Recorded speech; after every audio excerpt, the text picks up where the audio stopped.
Well, we can be live now while I kind of figure out. I'm going to have to move probably some stuff around a little bit once the guest gets here so that I get everything in the right spot because we're using Zencaster tonight instead of Discord, which is cool. It's cool. Got no problem with that. How's everybody doing?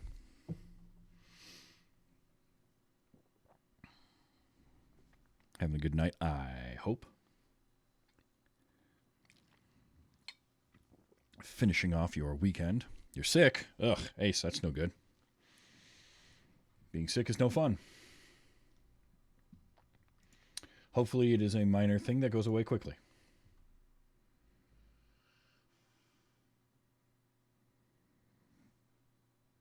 Well, that's good. It's just not anything too serious.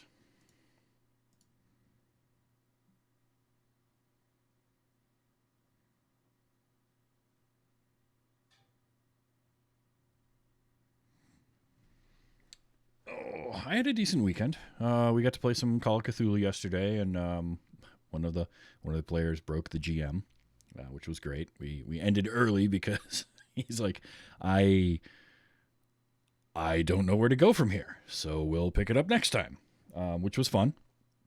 It's always fun to do that. What else? I watched this movie. It was a good weekend. Yesterday was pretty relaxing. Played some more Grim Fandango, which was cool. That game is fun. I am really enjoying Grim Fandango.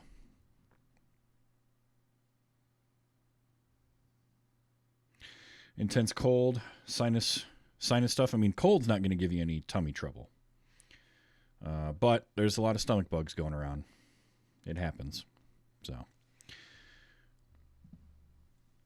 well, hopefully your recovery is swift and full.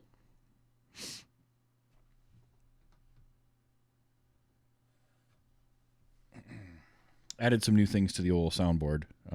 Well, really just one. Just Squeeze on.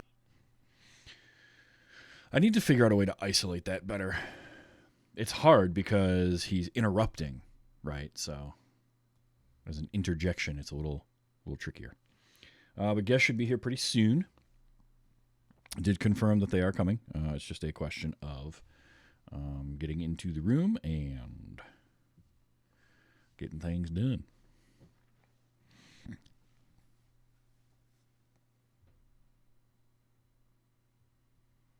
It's all good. It's all good. Really looking forward to tomorrow night talking about Justin Wilson and Creole Cajun Southern cooking. That'll be fun. And then we got done gaming yesterday and went out for food, and they were doing their Cajun Creole month, their annual celebration at the restaurant we went to. So I got a shrimp po' boy, which was quite good. So looking forward to that. We got Highlander this week. Will be a lot of fun too. So that'll be cool. And probably maybe more Grim Fandango. I definitely got to start building this damn army. Oh, guest is on their way in, waiting for everyone to join. Aha! Hello. Hello. I can. I am doing well. How are you? Excellent. That is fine. We can. Nope, no worries. What I'm going to do is. I will pull this over here. And. Nope, I need that one. And we'll just zoom in on your icon.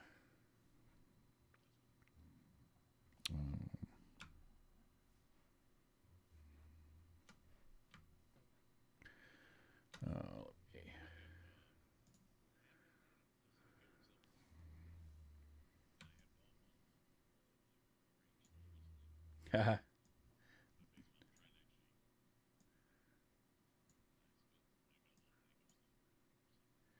I have done that myself. You start to organize and move stuff around, and then you're like, I don't remember where I put anything. And it, right. Yep, done that too. Let's change this. Yep, okay, that's the one that I want. And that can go there.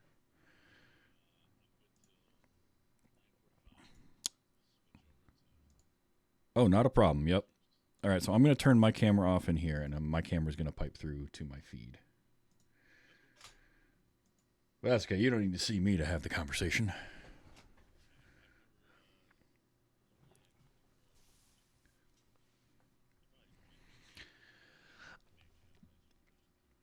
Hey, I'm here to help. I got started with it not at the beginning of this podcast, but a little while into it, where it was another element. It's another track of, I do the video on demand. I take that and I pipe it into YouTube. So after I get done with the live stream, it's available on demand on YouTube or here. So it's just another avenue for people to catch the show if they want. It works out. Twitch is always live, yeah.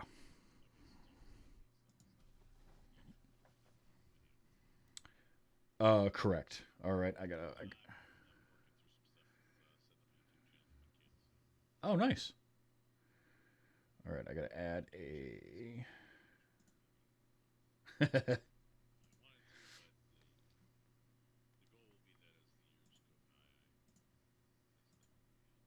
There you go. All right, now we're gonna play some games, do some other weird stuff. Oh, sweet. And then hopefully, I'm trying to talk them into doing a little podcast on the side with it. Nice. Yeah. Get them started early. That's the way you do it. Yeah, yeah. Oh man, I just imagine if we'd had the tools. Oh my god, when we were that age, like this is a conversation I tell my wife all the time, and I'm like, if only like not even that age, like 5 years earlier, right, and everything. Like, I mean, because it's just crazy how much easier it is to do this stuff now versus a real crap microphone into like a tape recorder, or which we did. I did that. I had the Talk Boy from Home Alone 2. I had that. I made shows on that. I did all sorts of goofy stuff. But oh, go ahead. No, it's like I'm even like podcasting. Like I had another show that I was doing with somebody in 2011. It just really didn't go anywhere because like it wasn't like, hey, just sign up for Anchor and start podcasting. Mm-hmm. Find somebody, and it was very expensive per gigabyte of however much they were going. Storage was crazy, and I was getting starting to get hit up big time, and it wasn't like, hey, just throw it up there and it'll be on Spotify tomorrow. You had a whole lot more going through. Yeah. So just even stuff like that. But yeah, if having YouTube and all these other things available would have been so cool. They've been wanting to do one. I'm like, you're not going to do just the basic you run around playing Minecraft thing because everybody does that. So right. Let's pick something else out. So I got them. I'm supposed to play board games and card games, stuff like that. Nice. Things that are quick games where basically the show is they're instructing people on how to play. Okay. Oh, that's perfect. We're going to walk through like, hey, here's what we're playing this week, and here's a walkthrough of the rules and stuff, and then we'll play like a round or two. Something that's, for the most part, pretty quick. If it's a longer game, then we'll probably have like some time where it speeds up in the video or things like that. And then what I want to get them to do for the podcast is to then have a thing where we talk and, all right, so what did you actually think about the game? Oh, there you go. That's great. What was your favorite part stuff? But usually when I ask them, hey, what's your favorite part of like a movie or anything, it's like, I don't know. It's the what'd you do at school day? Nothing. Yeah. Yeah. So real quick, in introducing you, KG or Keith, what works better for you? Either one. Okay. Keith works. And from That Was Great, wasn't it? That was great, wasn't it? And the Monster Hunters. The Monster Hunters. All right. That was I knew the other one was Monsters related, and I was pretty sure it was Monster Hunters, but all right. And then you can hear this. Everybody has to eat shaving cream once in a while. Yeah. Okay. Perfect. Then we are. It's a weird thing to hear, but it's a thing to hear, man. That is, I have some fun little clips of stuff that I have captured over the years, and that is one that I just couldn't help. I'm like, that's the weirdest thing to say, and I'm keeping it on a soundboard just to play randomly. All right, let me just. Yeah, Monster Hunters will. We're gonna start season 2 up in probably in a month. Okay. We're actually we're doing a review of The Cat from Outer Space tonight. Oh, nice. We're doing like a walkthrough of that because it's our hiatus palate cleanser thing. There you go. And then I still haven't decided what to do with That Was Great. I gotta figure out what we want to do, what I want to do for season 3. Oh yeah. It's hard to get a little motivation with very low listing numbers. So, but, I hear you. I hear you. All right. Sorry. Well, no problem. We'll get started here. And you're ready to go. I'm ready to go. I'll play a little intro. I'll introduce us, and we'll just go with it. Absolutely, man. All right. So we are going to get started in 3, 2, 1. Could it possibly belong to a Pleistocene man? The chances are much greater that hand belonged to an amphibian, Mark. One that spent a great deal of time in the water. Well, then how do you account for the structure of the fingers? Obviously for land use. What do you think, Dr. Matos?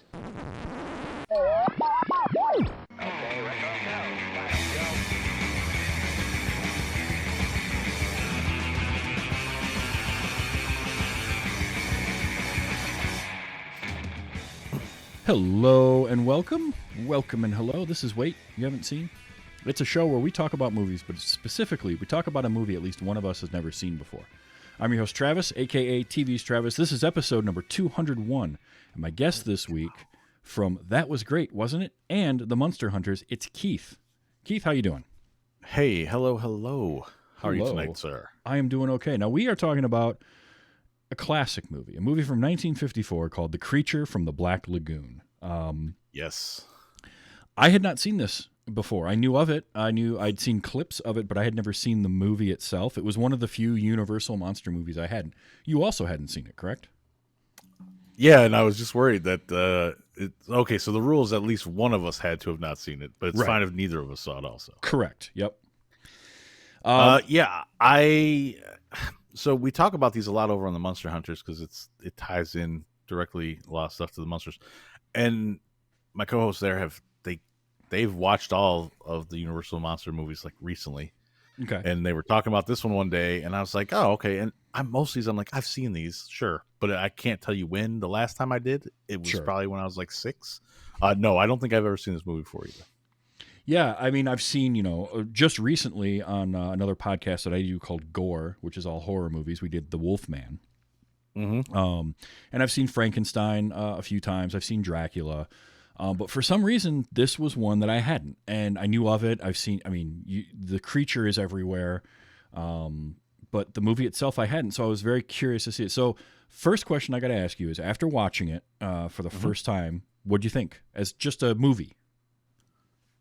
So I have some friends that one friend in particular that when we talk about movies, they ask me how I thought. He's always waiting for me to tell him if it was too long or not. And I'm always like, well, it's an hour and 30-minute movie. That should be perfect. This movie actually probably could be a little bit shorter. They have some stuff they could tighten up, but overall not horrible. Like it's kind of right exactly what you expect. I don't think it's nearly I don't know if it really falls in it's a creature, so it doesn't seem like Frankenstein or like Wolfman or Dracula type monster to me. Mm-hmm. But it's because for some reason to me it almost leaned a little more sci-fi to some extent. Yeah. Yep. And I don't know if that's just because they have some like modern day scientists involved going around looking for stuff, or how the whole opening where they like count down like from the Big Bang all the way to that opening was the great. creature. Like it was a mixture of creationism and evolution, and it felt like a 1950s era documentary that you would watch in grade school. Exactly. Yeah. Like I was like, wow, because I almost thought like when the guys the voiceovers going over it, I thought it was eventually going to pan out and like somebody was going to be teaching a class. Yeah. Yeah. It has exactly that feel, doesn't it? Mm-hmm. Yeah. And then somebody comes in and interrupts them, and they're like, we got to go find the Ark of the Covenant. And, Yep. it almost there's at least one part in there where I was like, oh man, I actually kind of want to see Indiana Jones and the creature from the Black Lagoon. Like that seems like a fun like crossover there of of him going around, like, because they are kind of like archaeologists going to look for stuff and Yeah, there's a bit of um that in there, isn't there? yeah, Um, and that's how that's after the whole science update that you get, that's kind of how things kick off. it's funny that you say the movie could have been a little bit shorter. And I would say if I had overall, I enjoyed this movie, but I think if I had a criticism, it's that the pacing is just a little, it drags in parts, and in other parts, it kind of almost moves too quickly. But it's only an But hour and I think 19 minutes, so it's not even I an think hour and a half. parts it's not even an hour and a half. No, it's an hour and 19 minutes. Oh wow, okay, yeah. So I think the parts where it drags, and if you're going to agree with me, is when they're underwater for like long lengths of time. Mm-hmm. But I also think that's like the selling point of the movie is, hey, look at all this like underwater video stuff we're doing. Yeah, because that was incredibly impressive, the amount of underwater footage, how good it looked. Now, here's a really cool fact that I read, and I didn't think about it until I read this, and I'm curious how you're going to react to this. So Rico Browning was the stuntman that played the creature when he was in the water, and they had a different stuntman that played him when he was on land. Rico Browning had to hold his breath for up to 4 minutes at a time while filming as the Gill Man, because the director's logic was the air would have to move through his gills, so there wouldn't be air bubbles coming out of his mouth or anything like that. And as I'm reading this, I'm thinking, that's right. There were no air bubbles from the creature. Like, not really. There was a couple times where maybe one would escape the suit or something like that. But overall, They're coming off the sides. Yeah, And they're the way that they had that set up. So it's like, and they didn't have, that suit wasn't built with an air tank in it or any way for him to breathe. So he just had to hold his breath for like 4 minutes while they would film that. I read that and I'm like, hat tip to that guy for taking that one for the team, because that couldn't have been easy in that suit underwater in those, the tanks and a lot of that stuff too was shot in Florida. The other funny thing I found was that the two stuntmen didn't meet each other for like 20 years because they shot all the underwater stuff in Florida and all the on land stuff in California. And so the two stunt guys just never met each other. But I thought I did some research for this. For one of our little deep dives on the Monster Hunters, we actually because there's an episode where the creature shows up. Yeah. And when he's there in that episode, like it's so we did like a little bit of a deep dive into that character, and yet not only did they have to hold the breath for 4 minutes and stuff, and you can see it when you get the close-ups of the creature. He also, they have like, they're not like eyes that you can really see very well out of. Yeah, they were just blind. So not only could not breathe and could not had to hold their breath as long as they could, and could also not see very well underwater, inside of a suit with like a very tight-fitting plastic head as well, and it seemed very claustrophobic. Yeah, I'm getting claustrophobic just thinking about that. Like, it's crazy. And I knew that they couldn't see, and that's overall the creature design I like, but the eyes are a thing. I kind of want to get to the creature in a little bit. Rico Browning. Yeah. He also created Flipper. Oh, really? Now that I didn't know. That's really cool. Created, wrote, and directed 37 episodes. Wow. So it's just that pacing. So that hour and 19-minute movie does feel long. And it's sort of like, well, okay, what do you cut? How do you structure it a little bit differently? I think there could have been, who knows? There's a bunch of different things you could have done here and there. But you're right. The underwater stuff is where it kind of drags a little bit, but then at the same time, like, you kind of need that. It's sort of very interesting. It's hard to get around. It's hard to get around that part. Mm-hmm. And needing that there, mostly also because I'm not sure. I have to look up, I guess, all the other movies at that time. Like, how many movies are doing a lot of like underwater swimming scenes and stuff like that? Like that much of it. I can't think of many off the top of my head that we're doing, especially not in the early 50s. Like, this came out in 54, so yeah. So to me, it felt like they were like trying to show off, also like, hey, look at this thing we're doing. Sure, absolutely. Mhm. And then you saying that it felt very sci-fi to you makes perfect sense. The director Jack Arnold was actually he's a sci-fi director. A lot of his stuff was sci-fi.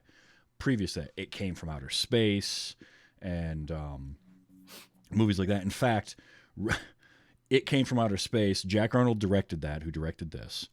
Richard Carlson was in that. Who was Dr. David Reed in this? And the producer of Creature from the Black Lagoon was also the producer of It Came from Outer Space. So they had already worked together on a sci-fi thing prior. And yeah, I did get that same kind of sci-fi feel, but then it also felt it had horror, like that scene where the first time we see the creature, when it comes out of the water and attacks the camp, that felt You like don't get to very see it much like right a horror. away. It's, you only see an arm come through. Mm-hmm. That had a lot of horror feel to it, kind of monster horror creature feature thing going on. Which, a lot of the scene where the young lady goes swimming, and it's almost like mirroring her underneath, yep. getting close every single time. So yeah, I see how it fits perfectly into like Universal's monster type things, but it's also and again, I think maybe because it's set in like much more modern time than like a Dracula or Frankenstein or Wolfman type feel, that you're like, okay, this is a bit sci-fi, kind of like Alien, where like you see it, you see a whole bunch of stuff, but you don't see the alien for like a long time, stuff like that. And you kind of get that for a while in this one. In fact, I was kind of surprised when they showed the Gill Man like early on underneath the water, like kind of pop up for a second. Yeah. So you got like a view of him, but he didn't do anything to anybody at that point. Right. That was actually something that I had sort of, I guess, assumed, because that's just kind of how you do creature movies, is you don't show your creature for a while. And honestly, that kind of really comes from Jaws. So it makes sense that they wouldn't have been doing it here. But like, that's what my assumption was, is like, oh, we're not going to really see the creature till like the third act. And then we're going to see that recycled video footage of the hand coming up over the muddy side and then dragging back in like multiple times. Yeah, but no, they went full on. They're just like, here's our creature, man. Take a look at it. Mm-hmm. And and they were proud of that suit. And honestly, I like the creature design overall. I think it's iconic. It's been around forever. It is silly looking, but at the same time, if I put myself sort of into the mindset of somebody in 1954 going to the movie, it's creepy. Like it's weird looking, and it's odd. It's very uncanny valley, right? Like it's humanoid, but it's not human. Mm-hmm. So, and also the most things that everyone remembers is, the face and the gills on the side, and even like the hands that we see like right away. Mm-hmm. But when you get to see it swimming through the water, you get that it's got that awesome like fin across its back. Yeah. That moves around nicely with it. That gives it like a whole nother feel. Mm-hmm. Yeah, I really like that. The eyes are the only thing, and look, it's a limitation of what they had at the time. There was no, you couldn't put an animatronic like skeleton in there, because there was no real way to waterproof it and work it. So they wouldn't have had radio controlled to be, and it's certainly nothing small enough to be able to do.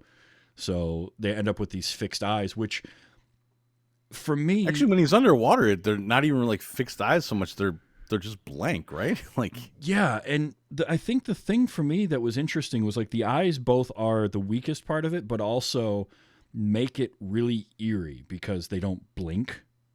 You know, fish's eyes, fish don't blink. And so this creature's eyes don't blink. They're just staring constantly, or they're just black nothingness. Like when it's underwater, there's all those shots where you just see it looks like two holes. I didn't even think about that until now in talking this, because like when they do have him captured later on, it's just underneath the water. He's got those things in the like almost like marble type things that are there. Yeah. But anytime he's under the water in the actual lagoon thing, it is, which is probably all the Florida stuff, he is just in like, they're just pitch black like little holes. Yeah, because it never even caught once to me that like, oh wow, where's his eyeballs? Yeah, but it gives you, it's very unsettling, right? So it hits that uncanny valley of like it's somewhat human, but not human enough. But you're like, you can kind of see where The idea of the movie being that there was like an evolutionary thing that sort of hit a peak at that point and just stayed there. Now, Yeah. is this Which is, I think, like that isn't that like that's one of the things that they said, because they're talking about the lungfish as well yeah. at some point, and which is what they're kind of like really trying to research at the beginning of this, or that's what the doctor and his lady friend are trying to go through and do, and they mentioned something like that, like, you know, if the lungfish like hit a evolutionary roadblock and just stayed this way and it's lived since then, couldn't something else have done that? Sure. And what kind of is curious, like there's some stuff, the science behind it and sort of that idea is where you could have maybe expanded and kind of dove in a little bit further. Now, in 1950s sci-fi, they're not going to do that. That just wasn't the way. Like back then, it was like sci-fi, hand wavy, let's move on. Yeah, nowadays you'd get like a whole thing that would show you how that first hand got trapped. Right. Yeah, because they never find any other part of it. Maybe how some of it broke off and slipped all the way into the lagoon, like the guy was suggesting. All leading into like, you know, or it'd be like a weird like flashback in the middle of things, showing like stuff breaking off and everything, and that's how you would get more to that. And they'd go more a little bit deep into the stuff. Like I know Universal was going to try and do like a whole like Universal Monsters universe. That kind of fell flat with the Tom Cruise movie. Yeah, but like I don't know if the creature was involved with that, and that's the other thing. I've been trying to sit there. I'm like, Frankenstein, the Wolfman, and Dracula, and the Mummy. Like they all seem like those could all interact a lot. I don't know how well the creature from the Black Lagoon, outside of being made by Universal Studios, doesn't like seem to like fit in directly. No, it's definitely like an add-on, right? Because the 30s and 40s they had done all those other monster movies, and then there was a lull in kind of theater going towards the, you know, kind of middle to the end of the 40s and early 50s. People weren't going to the theaters because television. They had TV at home, and there was in the early 50s they started doing a lot more 3D movies and these 3D sci-fi features, and that was the way to get people back into the theater. So that was where it came from, outer space. And then this movie was made to be shown 3D. Now, I haven't figured out exactly how, because it's black and white. And from everything I understand, the 3D was done with the red and white lenses. And I don't know how that works with a black and white film, but I just don't know. But supposedly this was shown 3D on some theaters, and then I think there was a television broadcast or two where you could get 3D glasses for home and watch it that way. Oh, really? That's interesting. And so there were parts of this it's weird because when you watch it, I didn't get the sense that they shot it for 3D at all. But there were definitely scenes that I was reading about that were supposed to be like the one death of one of the crewmen. It's the crewman named Z towards the end. Or one of the last ones, I think. The last of the crew that gets killed. There was supposed to be a shot where he gets like picked up by the creature kind of over his head, almost like a pro wrestling move, and thrown at the camera. That's cool. And that was supposed to be, that was going to be for the 3D. So it was this really cool thing. Well, the wires kept breaking. So they'd try it, it'd break. They'd try it, it'd break. And finally the director was like, just strangle him. We'll use that. And so that's why the scene ends up that way. And that one almost had a really, really bad accident. So there was a couple of accidents. Overall, apparently the shooting of this was great. Julie Adams, who played Kay, has said in interviews that like everyone got along, everything was cool, it was a fun set to be on. But there were a couple of accidents that happened. She got scraped up pretty bad by when the creature's carrying her towards the end. Probably because it kept knocking her up against the wall because he couldn't see where he was going. He couldn't see where he was going, and she was supposed to be passed out in his arms, so she's laying there with her eyes closed, and he ran her into that wall. And there's a great behind-the-scenes photo I saw where it's like her, and she's sitting there getting a bandage put on her head by the nurse, and you've got the director and two of the other actors and the guy in the Gilman suit all like standing around her making sure she's okay. And then that fight scene with Z that ended up being where he just kind of strangles him. In that same fight, he comes at him with the machete, and he kind of hacks at him, and the creature blocks it and then knocks it out of his hand and strangles him. The guy in the creature suit, he can't see anything. So the first time they tried it, he just missed the block completely. And that machete, which wasn't sharpened, but still it's a hunk of metal, hit him in the side of the head. Thankfully, he had the foam rubber on, so that could have gone real bad. But, you know, you think about making a movie like this, and if your stuntman can't see, it doesn't matter how much you practice, things are going to happen. So it's stuntmen, I don't think, get enough credit sometimes for the stuff that they do for a film, because we think of the actors, and sure, there's the occasional crazy person like Tom Cruise who does his own stunts. But like stuntmen are doing some insane things and putting their lives on the line all the time for our entertainment, and it's incredible what they're able to accomplish, and just how much like crazier it gets every year, and of course all the safety measures that go into it. But yeah, just thinking about like this guy nearly got cracked in the skull with a machete because he couldn't see out of his Gillman suit. Like it's kind of scary.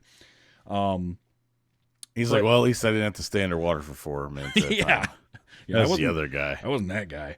So you mentioned Julie Adams, and she apparently in interviews, she's like, you know, no matter what you do, and a quote from her was, no matter what you can do, you can act your heart out, but people always say, oh, Julie Adams, creature from the Black Lagoon. Right. And this was somebody, I mean, Julie Adams lived to be 92 years old, and 92, 93 years old, and acted in like 148 movies up until 2018. And still, it's like, yeah, she was from Creature from the Black Lagoon. Like, it's just, that can happen, you know? Mm-hmm. But if she had a good time making the movie, and she finally remembers it, like, there are worse things. She's remembered. So, you know, it's just funny that it's like, yeah, no matter what, you're still. There's a few things people would remember for in that movie, that's for sure. Yeah. I think questionable clothing to take on a Amazon River expedition. I will say that. Was it me, or was she changing costumes every single scene? And sometimes for no reason. She was, and every single time it looked like she felt like she was just on like a normal cruise and not a thing. Yeah, it was weird. Like she would be in, you know, like slacks and a shirt, and then they would fade and come back, and she's wearing shorts and a long, like the same shirt, but now it's untucked, and she's wearing a bathing suit, and she's just going for a swim because, you know, they're all the sciencey men are going to go down to on the boat, and she's like, nah, I'll go for a swim. Oh man, so that scene had one thing that I kind of like laughed at because I was like, oh, that's just, it's the time and this is horrible. But she's like, you know, tell me, what was it like down there? He's like, oh, it's like a whole nother world. She's like, oh, I really would love to see that. And he just looks at her, and he's like, and he turns and walks away. This is supposed to be like, you know, the woman he's eventually going to marry and stuff like that. And he just looks at her like, all right, I'm going to go shower. I gotta go do a thing. Yeah, it was. I gotta go hang out with the guys downstairs. This is clearly like a movie written by men, and they don't really know how to write female characters. And also, she's just sort of there, which is I'm confused because I thought she was. If not a scientist, like some sort of like a lab tech or something like that, helping the other guy as well. Like I thought she somehow was like tied into the science world. She's supposed to be. Or was she just dating the guy? They mention her as having like a science background and doing research, whether it's as a research assistant or whatever. But like, because there's an attempted but poorly executed love triangle in the movie between our main character, Dr. David Reed, Kay Lawrence, and their boss, Dr. Mark Williams, played by Richard Denning, who, real quick, Richard Denning, did he not look like the 1950s version of like a taller Gary Sinise? I don't know why. I got like blonde Gary Sinise from his face the whole movie. It was really strange. But they're trying to set up there's like supposed to be some kind of a weird love triangle. I didn't really understand. Like David and Kay are definitely an item. And I couldn't tell if like her and is it Mark? Is that what his name is? yeah, Mark. Did her and Mark date previously? Because I kind of got that vibe too. I did, but then they, especially when he shows up with the harpoon gun. Yeah. No, it's hard to say. Like, I feel like that's what they were trying to imply, that they had dated previously and now she was dating David. And that was the reason for like David and Mark to be butting heads, was they were just they were two stags circling each other. But yet they, at the beginning of the movie at least, get along well enough to work together. Like, David's willing to work for this guy. Yeah, I mean, they're very excited to go about doing it. Also, if I may, at the beginning of the movie, when we first meet David, he's underwater swimming and he's looking for lungfish, I guess. Yep. And Kay brings the guy who found the well-preserved hand. Yeah. So she brings him out there, and then David comes up. I swear that guy immediately is like, so, what's going on with you two? And yeah. And he makes comments about how David looks coming out of the water. Mm-hmm. And I'm like, and then he starts asking questions about if they're still dating. I'm like, what is going on here? It's like, I couldn't figure that out. And then David, fresh out the water, puts on a silk bathrobe. That's the other thing that I caught, when he puts on like a silk robe, and then they hop in the boat and sail off. Yeah, I'm convinced Richard Carlson had it in his contract. He's like, I'm going to be shirtless for most of this movie. All right, I want a silk robe or shirtless. That's it, nothing else. Like, and I need you to make sure that everyone takes notice of it. Right. Everyone. What do you mean, everyone? Yeah, just when I hop out the water, please have the one guy just compliment me on my figure and everything. Oh, it was great. But yeah. I noticed throughout the movie, like, man, Richard Carlson is just, he refused to pack a shirt for his trip to the Amazon. or if he did, it's one that did not button and just kind of hung there. Yes, that was the other thing. And as soon as he had a chance to take that shirt off and dive in the water, man, he was shirtless. So yeah, the love triangle thing was odd. Like, you could have had the two of them not get along for the reasons that they didn't in the movie. Fine. Like, the whole idea of, and you could see that coming with the Dr. Mark being more in it for the money. Like, they kind of sort of point that out early on, that like he's very into to marketing things. But it was just kind of one of those where that could have been the conflict, right? He wants to bring the creature back, and Dr. Reed wants to just study it and leave it there. We don't need the addition of some sort of weird romantic triangle. Yeah, no, it's and again, because it, I mean, I guess so. Is it there to try and add tension that every time they go in the water with the harpoon gun, that maybe Mark is just gonna like just turn. I was trying to kill the creature. Oh, I missed, and I hit David instead. Oops, my bad. I think maybe because I did read where Jack Arnold, the director, said that he wanted to create this sense of dread in the movie. I don't think he does. I don't think there's much of a dread sense overall.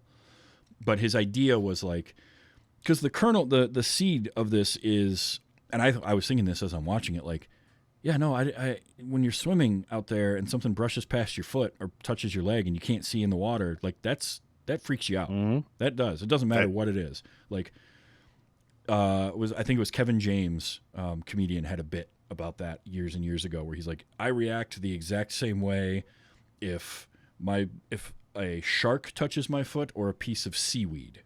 Like, it doesn't matter what it is. If something touches my foot underwater, I react exactly this, and that's true. That's how I am. Yeah, that's how everyone is. I mean, it's and that they even tease that a little bit, where like it, not really trying to grab at her, but it's like tickling at her legs a little bit. Yeah. When Kay is the first time that it kind of like fully interacts with her, mm-hmm. Or swimming alongside, and then she's like, "Oh," which also just like, why did you go for a swim then? I'm like, it doesn't make any sense, but okay, whatever. Like, there's some kind of weird thing going on here, and you're just dive in, look around for things. I mean, from the sense of like they don't know that there's a weird creature yet. There's been no indication true, of that. yeah. They're just trying to figure out what's going on. I can get why she would be comfortable enough. I'm just going to go for a swim. Although if I'm in the Amazon, I ain't going for a swim. Yeah, that's the other thing. I was like, again, like she's got like this. Seems like a very nice like cruise, going on a cruise type bathing suit, and she's just like, yeah, just dive right in. Boop, boop, boop. And I'm like, you're on an expedition, and what people have already told you is like a more dangerous part. The captain even at one time says, "Oh yeah, they call it the Black Lagoon, and anybody who goes there never comes back." And he laughs. By the way, that guy, the captain, Oh, for the favorite ship, thing in the movie. he is amazing throughout the whole thing. Nestor Paiva, Paiva. Paiva, yeah. I'm not sure, but Captain Lucas. He's awesome. I The wrote whole thing, down I loved him. My first thing is Lucas, the captain of the Rita, is wonderful. More of him, please. And later on, I had another note that was just like, hell yes, Captain Lucas. When he finally is like, we're leaving, and Mark is like, no, we're not, and he pulls the knife and puts it right up to him, like, I'm the captain, we're leaving. I was like, Yeah, hell yes. I'm like, I'm sitting there like you're waiting for someone to be like, I'm the captain now. But yeah, he's like, you're gonna listen, do what I say, and just that knife pops out and just really kind of pushes well into his the under part of his chin without cutting anything. Yeah. I don't know how dangerous of a knife that was, but it's still. He's like, yeah, no, I'm the captain. We're gonna leave right now. Yeah. He was easily my favorite thing. Like just chomping on those cigars all the time. His deliveries were great, and he brought the right amount of levity to scenes while never feeling like a goofball. No, it was that's his personality. This big dude laughed and said like something crazy, and then would just chuckle about it afterwards. And nobody ever comes back. Yeah, exactly. And, but he was when it was time to like captain the boat, he could drive the boat, he could work the winch, like all of that. So he was never portrayed as being useless, and yet he was jovial, and I loved that. Like he was just a ton of fun. So I'm glad you thought the same thing about him. Yeah, he steals pretty much every scene he's He really he's does. in and available there. Yeah. He really does. I thought it was smart, too, because they were going to put both David and Mark in the water a lot, because they did. They go in and out quite a bit.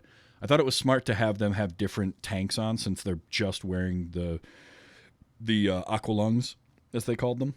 They weren't called scuba at that point. And to have, Mark always wore the single tank, and David always wore the double tank. And so it was easy to tell them apart in the water.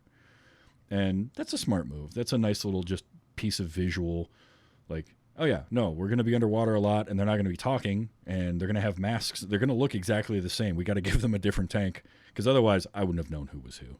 There's no way. And the other part of it is also because they're going to be in the water multiple times. So here they are. They got their multiple tanks. Now this time we're going to give them a camera. Yep. And the other guy's going to take a harpoon gun in with them.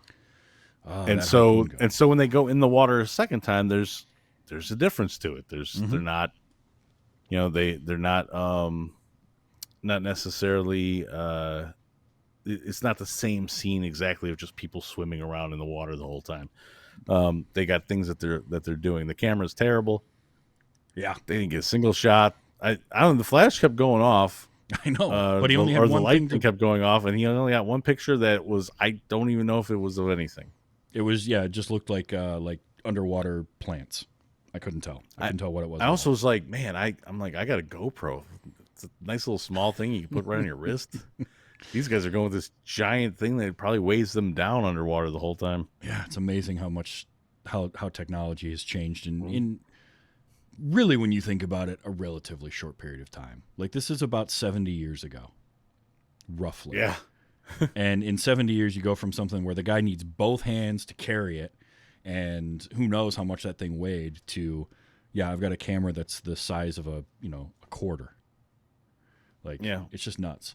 There was a great shot, though. That second time they go in the water was, there was a shot where David is swimming with the camera, and he kind of goes past the camera and is swimming down. You see him carrying his camera, and all his bubbles from his air lung, yes, yeah, as they're floating up towards camera, they pull the focus. So they rack the focus off of David onto the bubbles and they fill the frame. I was like, oh, that's cool looking. Like, that was just... I fully agree. Wow. I thought that was awesome. I'm like, oh, that's... But then again, I'm also like, all right, guys, you're going to be swimming under the water for another 5 minutes here. Right. Of your hour and 20-minute movie. 20 minutes of just swimming scenes. So let's...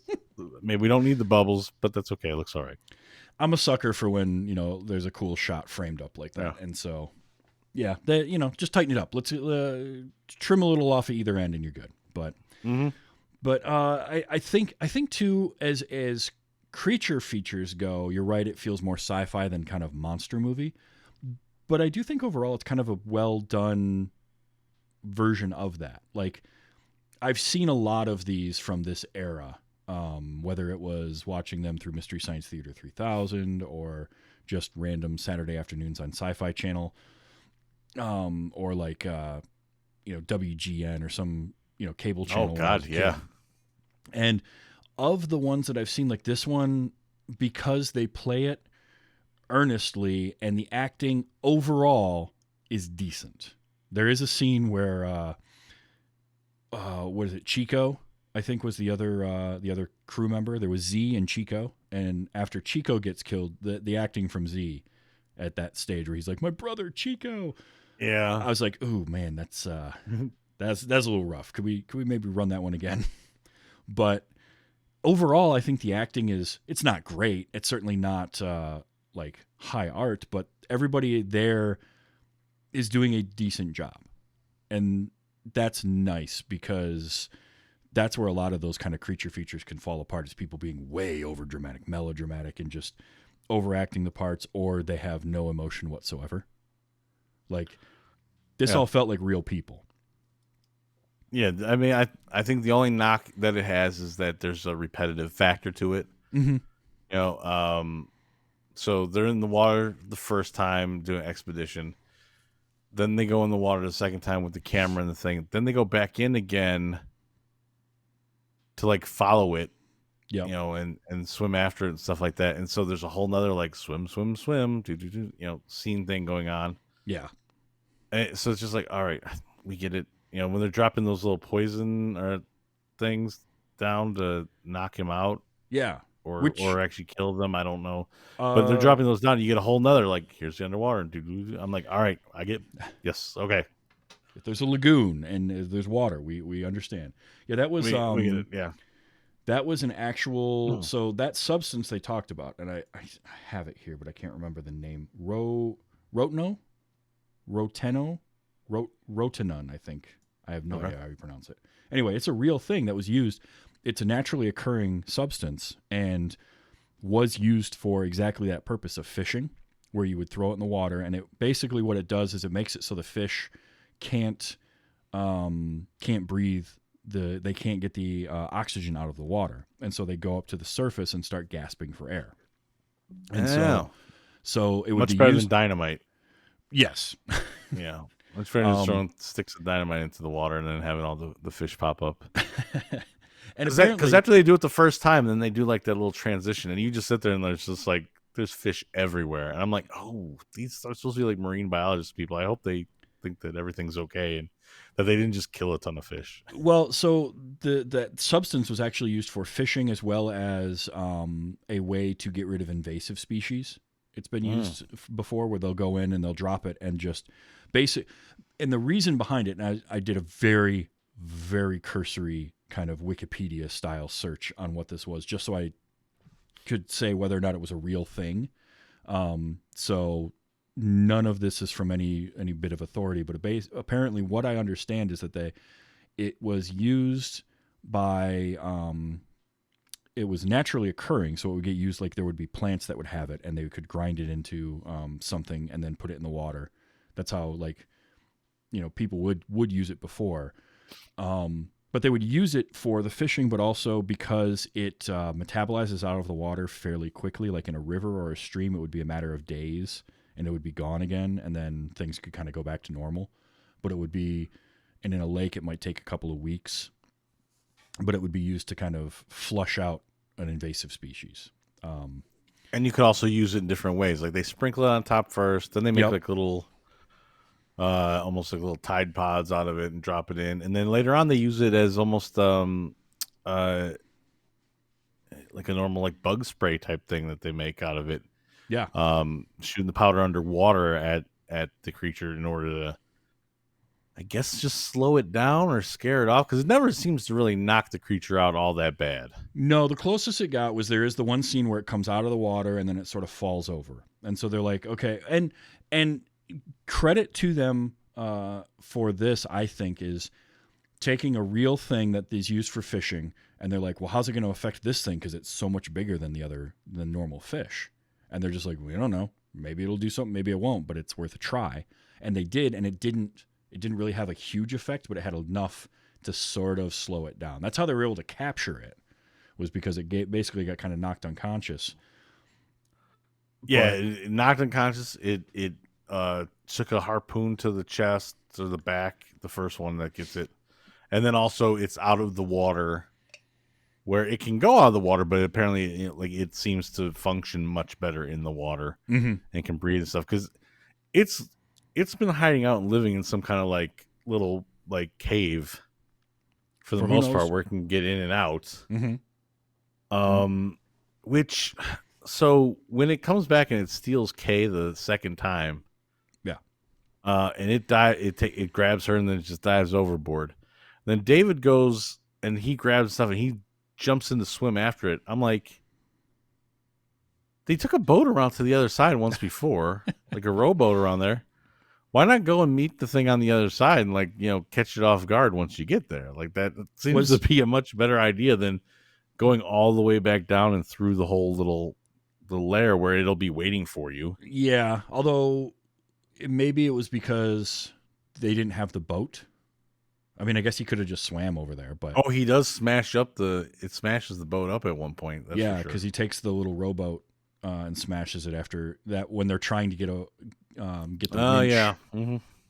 So, a little bit of that. Now, the creature's very smart too, by the way. Yes. It smashed up the rowboat. It set up a blockade so they couldn't get through. There's a couple other little things it does here and there that you're like, this is not just a dumb beast running around either. That's the other thing. It seems to actually know what it needs to do. I don't know how many times it's had to defend itself from people coming into the lagoon. I mean, enough that by the 1950s, still nobody had ever heard of it. There was like rumor, and that was it, right? Yeah, but like you don't see any other downed boats or anything like when they go underwater. You don't see any other like maybe capsized boats or anything that it took down, or any like half sunken ones that have been there for a decade just floating. That would have been a cool touch, right? Like that would have been a nice little extra layer to the story of like, oh man, there's a boat down there. I wonder what happened to that. Or back in its little area when it goes to take her back there, like, oh yeah, if there were other like pieces of wreckage or a whole bunch of other like knickknacks that it picked up, and a little singing crab comes out, tells her what they are. Yeah, and, I mean, because he has her like laid out on like some like rock and stuff like that. But what was he gonna do? Like, he didn't seem like he was like just trying to, like everyone else. He ran up and choked. Yeah, but her he was trying to keep for reasons. But like he had nothing there. Like what was he gonna do once they were? Yeah, it's a weird like little cove type thing that he knows how to find and nobody else does.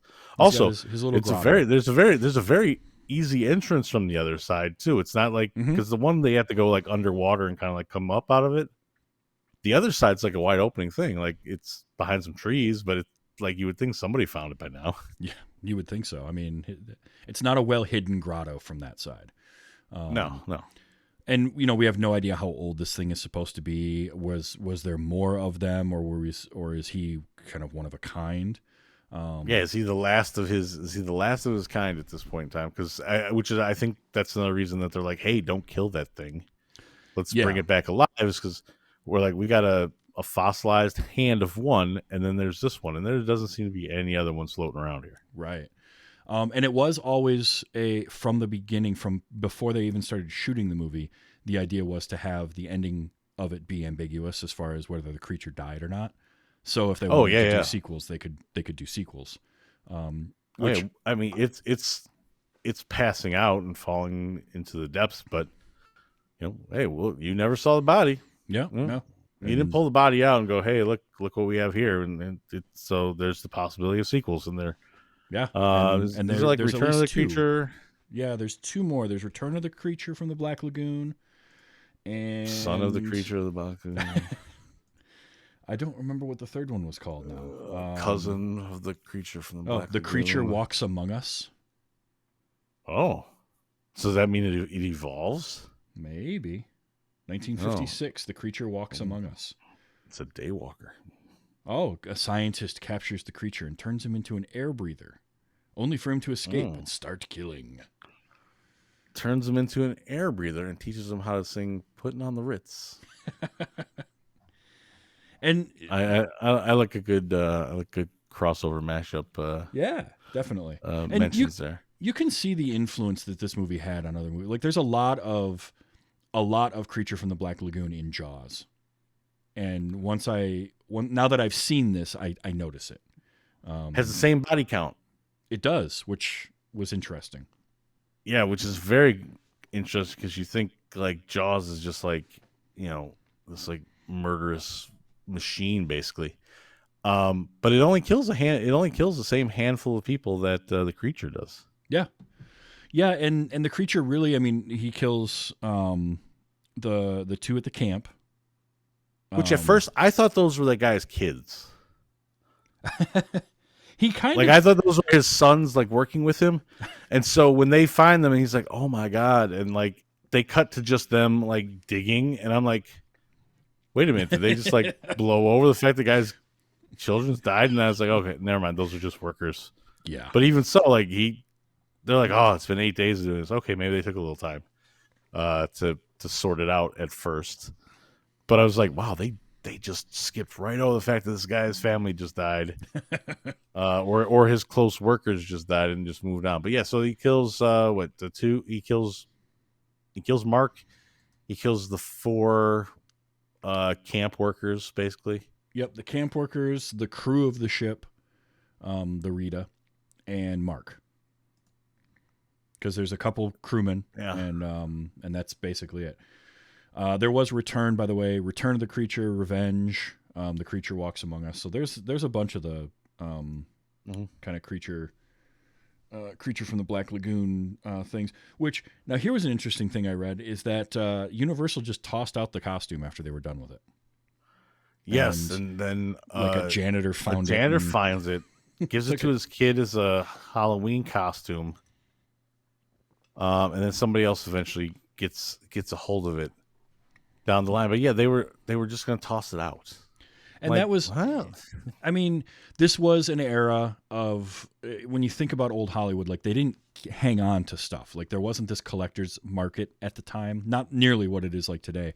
But even back then, they would reuse animation cells, right? So nowadays, or not nowadays, but like from like the 60s on, you would keep those cells, right? Because you could Disney would sell you could buy an animation cell.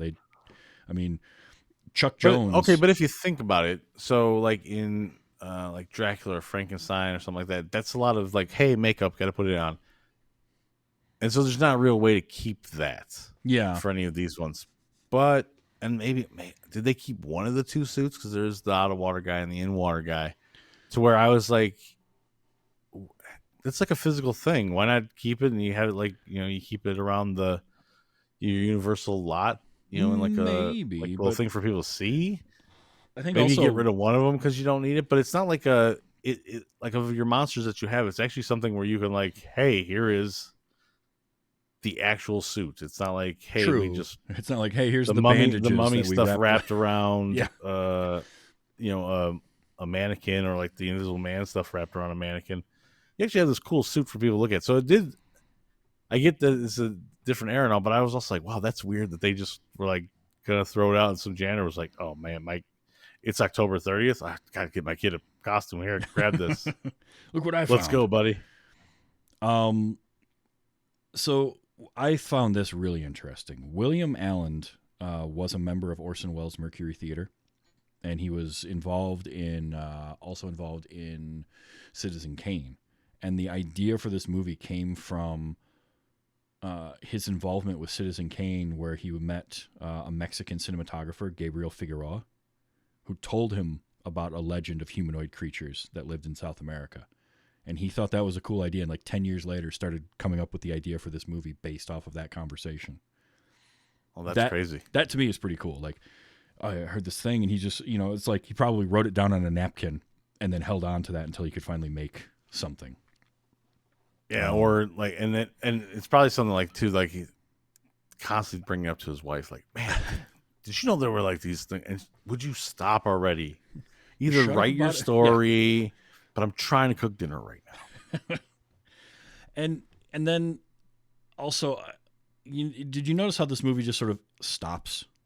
Like, it doesn't. That's how they do. That's how they do back in the day. And you're right. It is. They would just get to the point, and not even that it like doesn't have end credits, because I get that they had the credits at the beginning of the movie. That used to be the thing up until like Psycho, right? Psycho was one of the early movies to not have, or no, it was post Psycho. I don't remember, but basically, you still get the credit sequence stuff in a lot of movies. You get like the basics of like, here's like the names of our stars. But this, and I was watching another movie for another podcast, Monster Hunters. We're going to be covering.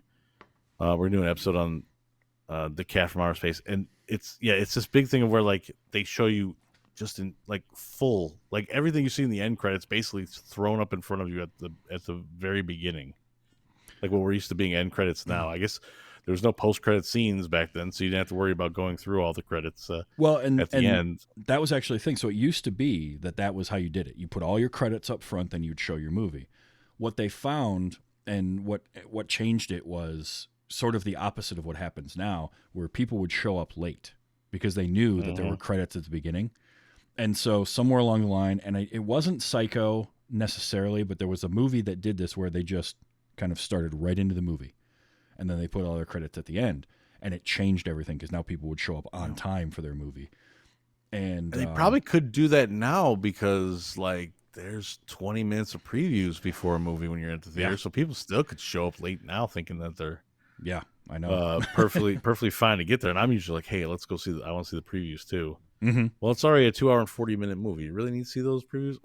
Maybe not. Maybe we can run a little bit behind. That's fine. I guess I've got 3 hours of Dune, so my bladder's fine. We'll be good. Let's let's get in there and watch everything we possibly can, especially for the price that they're charging us. Yeah, it's true. But yeah, I did find it funny in the credits is like, so like whoever the executive producer was, like his, like it's all like, decent sized font taking up, like there's a whole bunch of, and then produced by, boom, and it's just there in big letters. I'm like, gotta know. And that was another one too, like of that era, is producers were they're always very powerful, but they would get their names bigger in credits, almost sometimes bigger than the directors.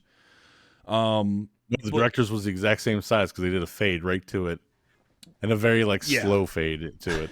It was the fades were a little weird on that, weren't they? I thought maybe it was just my internet, but no, they did like, I think 2 producers and then right to the director, and it was like a little hiccupy of why didn't I just take it down, put the next one up? Yeah, we didn't need to do a fade from that.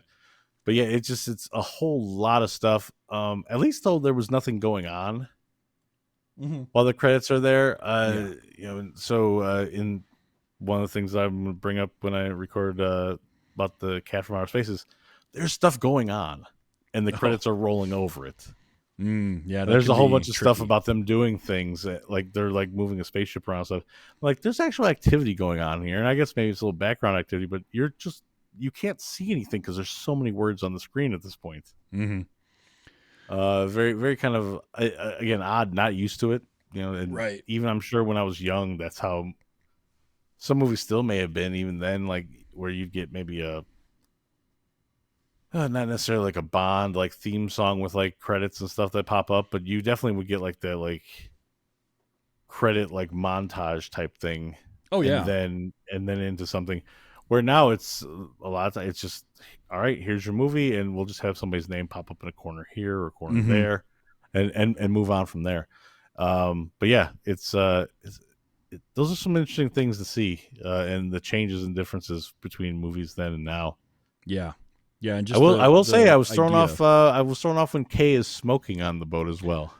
Boy, that if that doesn't tell you it's the 50s, like everybody was smoking. That one professor constantly had a pipe going. I think Mark had a cigarette. If he wasn't in the water, he was smoking. The funny thing was Julie Adams didn't smoke, and I thought it was kind of it didn't feel like she was comfortable with it, but she sort of did it for the scene, and it was only there so she would throw that butt in the water, and then you would get the creature reacting to her throwing something in the water. But I also thought, I guess that would be the main thing that's there. But I think I was thrown off because I was like, I wasn't thrown off by the guys smoking. I think I was thrown off by the fact that they had a woman smoking on the boat. I mean, yeah, And for being a movie in the 50s, I was like, wow, that's, all right. It's something I take it for granted now in any movie. But you're like, all right, yeah. This one Netflix would tell me mature, or for over smoking. 14 or whatever, because there's smoking in it. Tobacco use. Nothing else. Right. I also noticed, like, not only did the movie just end with no credits, but like the story just sort of stops too. Like, there's no real. We see the creature kind of floating off, and that's it. Like, the movie's just sort of over. They got the thing open. They got the tree or whatever. The tree it was out of the way. Yeah. So we know that they're moving on their way, and it's. Like, which I guess is if your plan is, hey, we're gonna have this ambiguous ending because we may bring this thing back again sometime. Mm-hmm. If we just don't throw out everything in the garbage, we'll bring it back again. And so there's nothing really to have there. I guess nowadays, if you would do it, you would have like it would float away, but then you would get a thing at the end where like it, that hand would come up one more time onto the mud at the end in like a post-credit thing, and then it would come back, say the creature will return. And right. There would be something. We would get some sort of like wrap up, right? Even just a little bit of dialogue from everybody is sort of like, wow, that was a harrowing experience, but we're going to be like, none of that. It was just like, creature floats away. Hey, we can leave. All right. And cut. We're done. We got nothing. But I think it's a fun movie overall. I understand why it got the kind of cult status that it did, and it's very of its era, but I do think that its influence was big. And I plan on watching the other Universal monster movies as well. Again, from the time that I grew up, I'm sure it was on where I saw clips or it's in the background. I'm sure I've sat down and actually watched a few of them all the way through, but I also couldn't tell you when that was. Like, I thought I was going to have my memory jogged around a little bit more as I watched this one. I don't think I've ever seen any bits of this movie outside of like a clip of like the monster swimming around the water. Yeah, that was all I had seen. Yeah, so I was happy to watch this, and I've been trying to find. I watch a lot of other junk. I probably really easily could have watched all of these. They're all short films anyway, but this is going to kind of kick off me going back through and watching some of the other Universal monster movies as well. So I was glad we could actually do this one because it kind of jumpstart me on some stuff. And it's fun because you have to, and obviously with all of them, you have to look at them through the lens of their era. Like, this probably was pretty intense for some people at the time, like in the 50s. Oh, absolutely. Certainly isn't today. By today's standards, it's nothing. It was rated G in 1954, so it wasn't like it was a movie that was meant to be for adults only. And the rating system was very different back then. But there's the worst you get is some strangling, so it's not horrendous, but still it's intense. And the hands are really big, so even when he does go to like strangle or like put a hand on somebody's face, you really don't see much of what's going on. Yeah, no, it's basically there's no blood covered. ever. No. And when he gets somebody in the face, it's just covered with a big old flipper. The music, though, there was that one musical sting that they would play all the time. That was, I captured it because I thought it was a cool little thing. I just love this. Like that was to let you know that the monster was there. Yep. And they used it. They used it a lot, and I liked it. So, overall, I think this is it's a movie worth watching. And in an hour and 19 minutes, it does drag in a few spots, but it's still not that long. Like, it's perfectly easy to watch. I think modern day movies do at some point in time they need to learn from their history. Like all these movies are like an hour and 20, hour and 30 minutes. Not everything needs to be 2 hours, 2 hours and 30 minutes. Like I'm very big on like a comedy, hour and 30, hour and 45. A horror, 130 to 145 seems to be a pretty solid, where it is as well. Action, 2 hours. Let's go 2 hours max. And then an epic is anything over that. I mean, Or you're really building up like like a Marvel like Endgame or something. It could be much longer because you've been building up with a bunch of other movies. So this is your big finale. Something like that of epic status. But like a movie like this, man, if nowadays like James Cameron would get a hold of it, try to make like a 2.5 hour movie. It'd all be in 3D.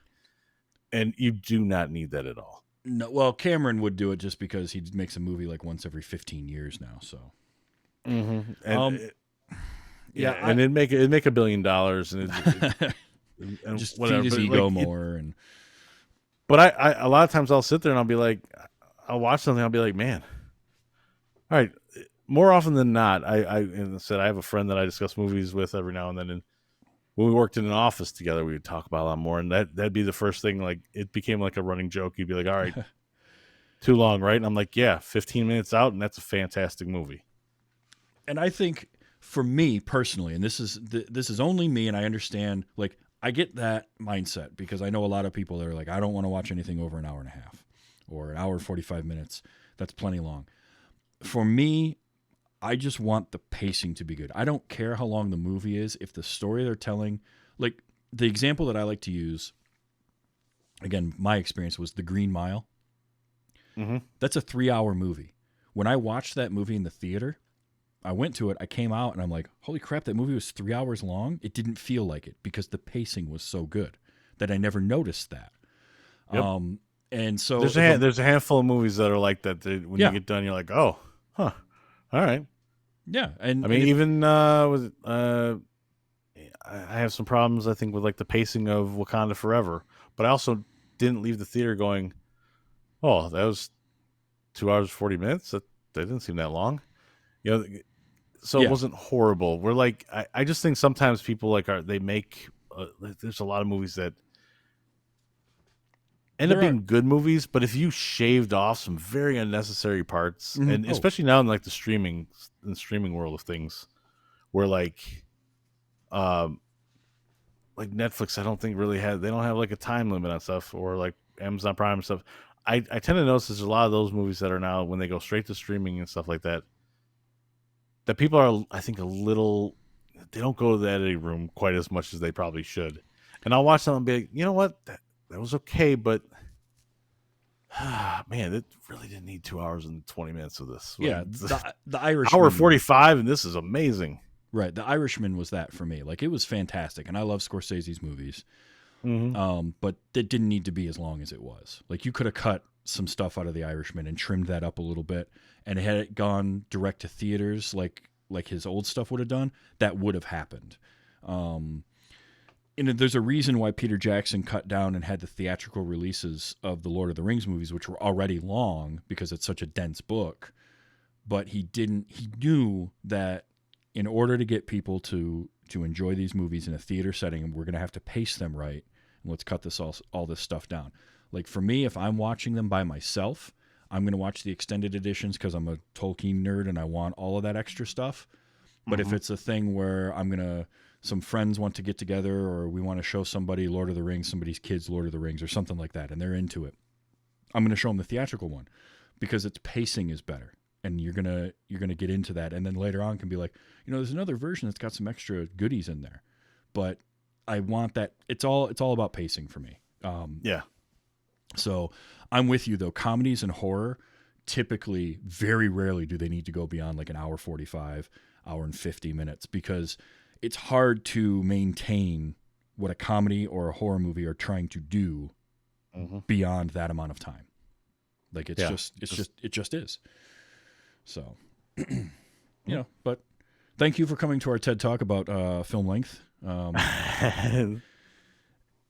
no, I mean, this was fun. Thanks for coming on. Now, you mentioned Monster Hunters a few times, and that's one show that you're doing. That's you're kind of between seasons on that. Yeah, we just finished up the 38 episode first season. Basically right at Christmas. It's like a Christmas present to everybody. Oh, nice. At least to the three of us on the show. And we're doing a couple palate cleanser episodes, and then we're gonna dive back in, and we're gonna go through season 2. Basically, we break down every episode of that 60-year-old TV show, in a way that it is usually better than any of the episodes actually were. They can be a little lengthy, but they're out there, so that is there, and that's kind of the current project that I got going on. The other show that you've been on that was great, wasn't it? We finished up our Karate Kid episodes, the Karate Kid cartoon from 1989, and then I'm still trying to figure out what exactly I want to do for the next season, and so I'm and working on a couple other projects. So that'll be coming back at some point in the spring. But yeah, right now the Monster Hunter is probably the main thing going on. Okay, very cool. Monster. Did you watch the Rob Zombie Monsters movie? Yeah, it's absolute garbage. Okay. Well, I didn't know if you'd seen it or not. No, the only reason I saw it was because I'm on this other silly show.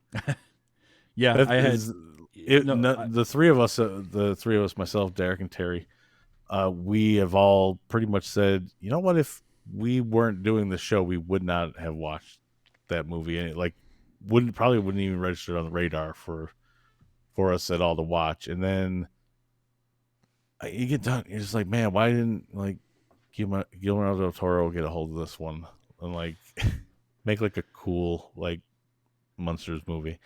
I really just couldn't stand it. It was pretty bad. I've not heard good things, so that is basically what I've been hearing, is that it's hot garbage.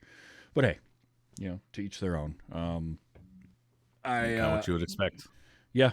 I didn't have high hopes for it as a Monsters movie anyway. I liked the Monsters. I have nothing against it. I thought it was a fun show, but it didn't feel like something that was needing of a revival either to me. But hey. I mean, look, a lot of people get upset that the Addams Family stuff gets revived all the time, and I could easily see the Monsters getting that type of revival, but you got to have it in the right hands. Yeah, and you got to have the right people in there too.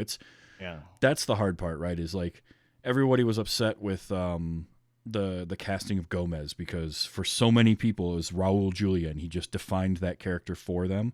And before that it was John Astin. And so when you're doing anything with Addams Family, it's always going to be compared to that. And anything with the Munsters, Herman Munster is going to get, whoever it is going to be compared to Fred Gwynn. And you can't recreate that without Fred Gwynn. So you have to do something else. And I mean, I don't have a problem with the Munsters getting remade. I just guess I wish it could have been done better. I heard it was like a prequel, so it sort of takes place before everything's going on too. So I don't know. It was weird. Yeah, it's like the romance of Herman and Lily, and I guess I really didn't care that much. I guess I would have been perfectly fine if they just dropped me right in the new world. Yeah, of it. Who knows? Maybe 20 years from now they'll do it again. There you go. Well, Keith, thank you so much for being on this week. This was fun. Hey, absolutely, man. And we got to watch a cool movie that neither one of us had seen, so that's great. Check out Monster Hunters, and if that was great, wasn't it? Comes back. Check that out. I was on an episode of that talking about that Karate Kid cartoon. Boy, that's a trip. It's still such a great series. It still amazes me that they made that. It's just. But hey, it's a thing. It happened, and you can hear about it there. That was great, wasn't it? So very cool. Now, this show next week, I have Miles from The More You Nerd coming back. We're going to be talking about a Japanese film he loves that I've never heard of before, called Fish Story. So that'll be interesting. Creature from Black Lagoon and then Fish Story. Nifty. Yeah, that wasn't planned either. This show, you're supposed to go with it. You're supposed to say, "Well, we're on a aqua-themed set of movies." Yeah, I would, except the movie after that's going to be No Escape, and so I have no way to tie that together. All right. Well, at least it wasn't Waterworld. Yeah. Ugh.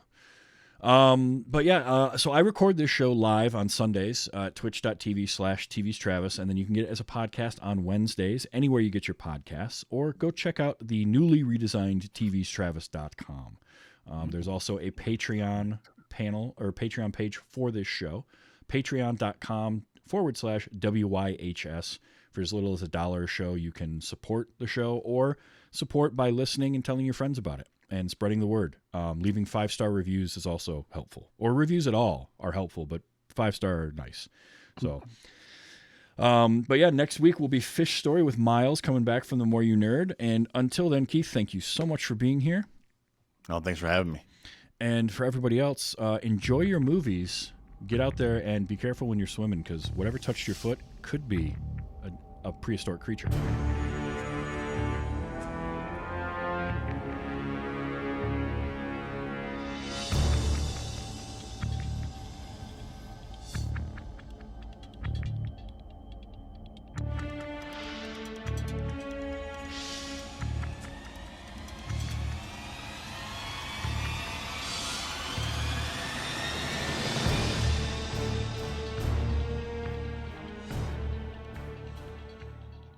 Crazy kind of fishing for rocks.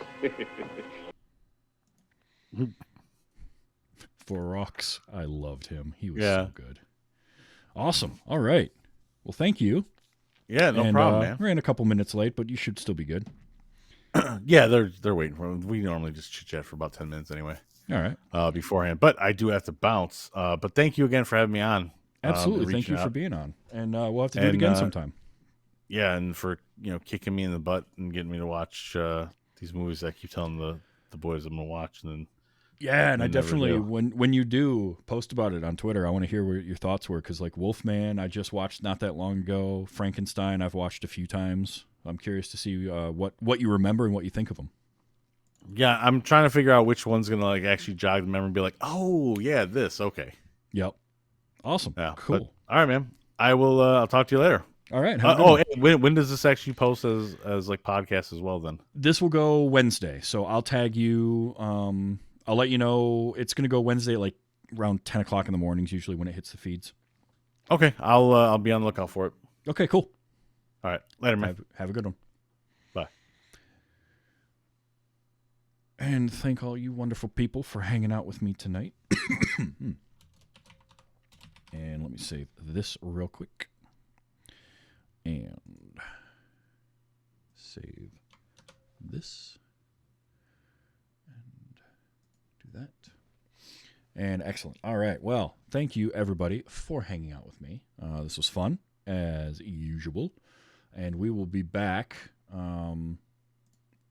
we will be back tomorrow night on twitch.tv/2dorkstv talking about Creole and Cajun. It's going to be a good time, I guarantee.